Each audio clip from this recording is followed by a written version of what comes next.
Well, this has been dominating headlines most of the day today across the country and even down into the States. Canada striking what it's calling a landmark trade deal with China, opening the door to a limited number of Chinese-made electric vehicles at lower tariffs in exchange for relief on Canadian exports like canola.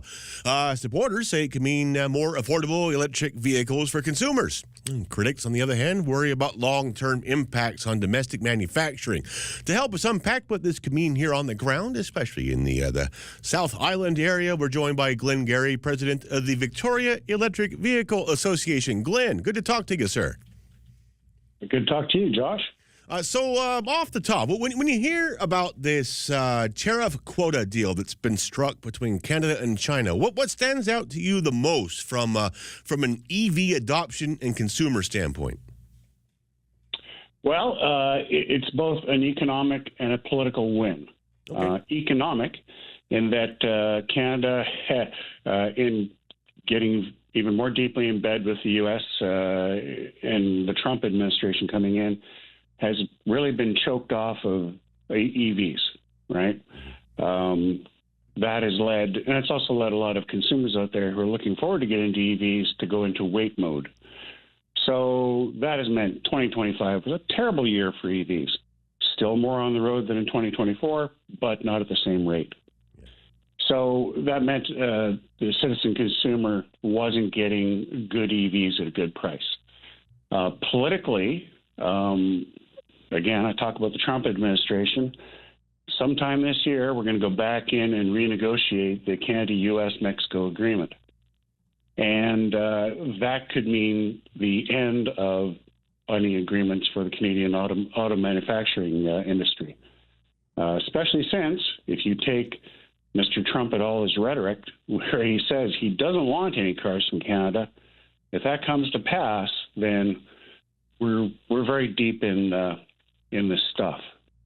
So what this does is it gives Canada opening a door to inexpensive, high-quality EVs, and it also puts a marker on the table for those negotiations. If Mr. Trump says he's going to shut everything down, well, we can now look at reviving the Canadian industry, not as a branch plant of the U.S., but maybe making more of them here in Canada.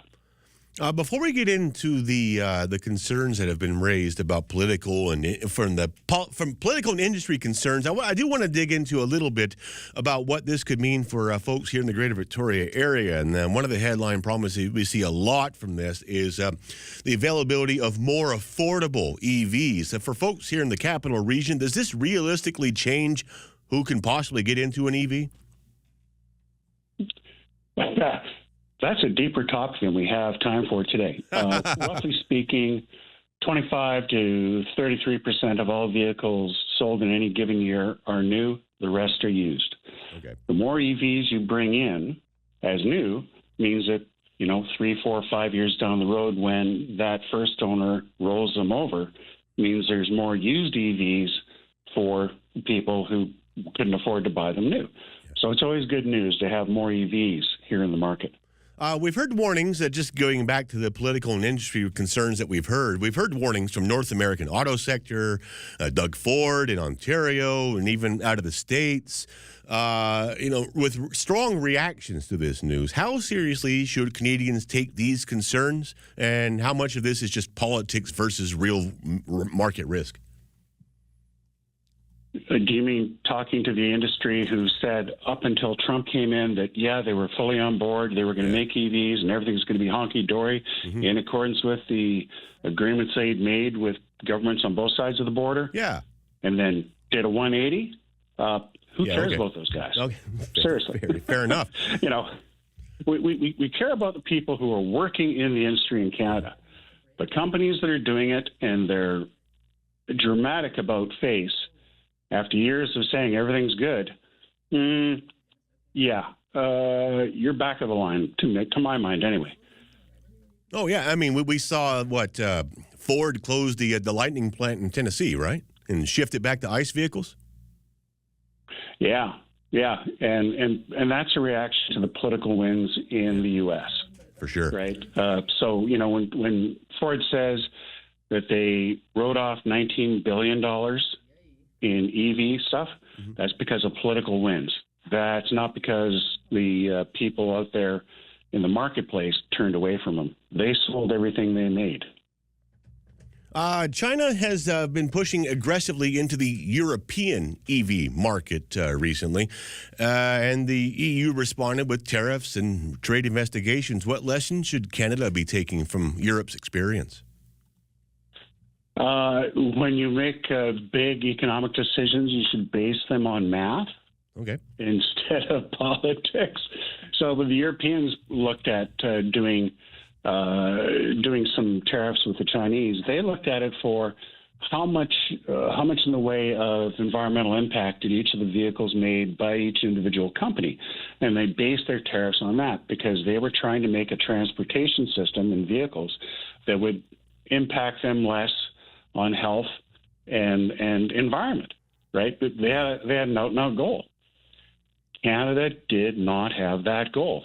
Canada's goal was to be fully in bed with the Americans, and that's why we mirrored their increase. We mirrored their 100% increase in tariffs on Chinese EVs when we already had a 7%. So our tariffs were actually 107%. Today now, we took 101% off, so the tariff is down to 6%. So, make big decisions, use math. 49,000 vehicles into the Canadian market per year. Is that even a useful number? It's a useful number in that, and that will increase right now, between now and 2030 to 70,000 a year. It's a tiny number. What it is, it's a shot across the bows of the U.S. big 2.5, right? Ford, GM, and Stellantis. Yeah. That they had better start bringing cars into the market, because if not, then the Chinese are going to start eating the market from the bottom up. And they are going to be heavily challenged to do so, because they have put off for a decade. They know they've had to go EV. They've been putting it off. They finally started moving in that direction, started bringing out some good vehicles, Lightning, the Mustang. GM has got some great EVs right now that are coming on. But, of course, as soon as the political winds changed, then the impetus rolled off and the number is going to go down, which means you make less of something, it costs more. Final moments with Glenn Garry, president of the Victoria Electric Vehicle Association. So if we here in Canada, or at least in BC, have this kind of goal of ramping up EV adoption and lowering emissions, does a deal like this help move the needle, or does it introduce new complications down the road? It helps move the needle for the future. Sure. For the future. Mainly because if we do see that we come on the wrong end of Kuzma, we can open our market entirely and then bring in the electric vehicles we need, so that we have transportation that costs less for the consumer, that costs less to operate, and impacts our health, our personal health, the environment, and the climate. That's what we're aiming for. We know we have to get there. Let's not waste time getting there. Glenn Garry is president of the Victoria Electric Vehicle Association, and I appreciate you coming on with us today just to kind of, react a little bit to what we've been learning today with respect to the tariff quota deal that Canada has reached with China with respect to EVs and canola and a bunch of other products as well. Thank you for your time, sir. All the best, and we'll talk again soon. Yeah, thanks, Josh. Thank you for your time.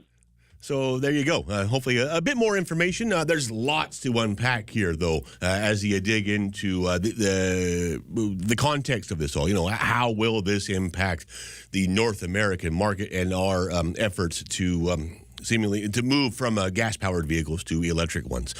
Quick break now. 3:30 news coming up, and Jade's traffic and weather report.